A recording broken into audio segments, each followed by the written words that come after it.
For over 20 years, One Piece has lied to us. The Void Century was not just a random war. It was the biggest global revolution in history, and the man who started it was not a king. He was a rebel prince, and the kingdom he belonged to was called the Kingdom of Dawn. 800 years ago, the most advanced nation in the world was not Merijio's. It was an island civilization known as the Kingdom of Dawn. What if its ruler was King Nika di Solaris, a visionary monarch, a man who believed that the world should not be ruled by bloodline, but by freedom? The Kingdom of Dawn possessed advanced energy technology, sea stone engineering, the blueprints for the ancient weapons, and knowledge of the true history of the world. But what made them truly dangerous was not their weapons, it was their idea. They believed no race is superior, no human is divine, no throne is eternal, and that idea threatened the royal families across the world. Joy Boy was not the king, he was the son of the king. What if his real name was Prince Joy D. Binks? He rejected the royal life, he traveled the seas, he befriended the Mink tribe, the Kozuki clan, the fishmen, and the giants. He did not want dominance, he wanted unity. Joy Boy awakened the power of the sun god Nika, not as a god, but as a symbol of liberation. He became the face of a global movement, not a conqueror, a liberator. Across the sea, 20 monarchs ruled separate kingdoms. Among them was one who feared Joy Boy more than the others, Queen Imu.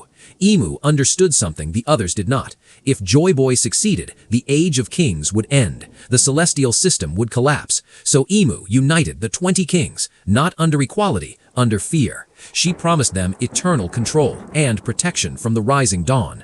The Great War. The war lasted decades. It was not just land battles, it was total destruction. The ancient weapons were activated. Pluton, created by the Kingdom of Dawn. Poseidon, allied through the Mermaid Princess. And Uranus, controlled by Imu. Yes, Uranus was never lost. It was always in Imu's hands.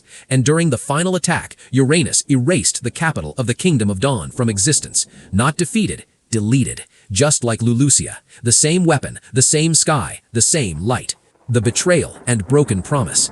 The Kozuki clan carved the poneglyphs, not after the war, but during it. They knew defeat was coming. Joy Boy ordered history to be written into indestructible stone, not for revenge, but for the future.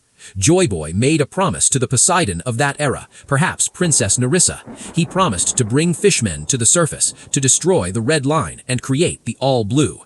But he failed, because during the final battle, the kingdom fell. Before his death, he left one final apology on Fishman Island. I am sorry, not for losing, but for leaving the world unfinished.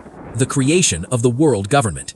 After victory, the 20 kings erased the century. They destroyed records, executed witnesses, and declared themselves celestial dragons. Imu removed her own name from history. The empty throne was created as a lie, but the true ruler always remained, immortal through the Ope Ope no Mi surgery performed centuries ago.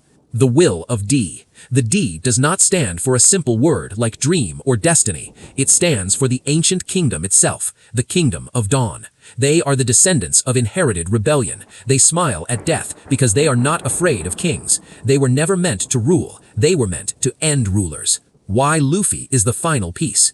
Luffy is not a reincarnation, he is a continuation. He awakened the same power Joy Boy once did, not because of destiny, but because his spirit aligns with it. Freedom above control, joy above fear. And when he reaches Laugh Tale, he will not find treasure, he will find the truth, the proof that the world was stolen.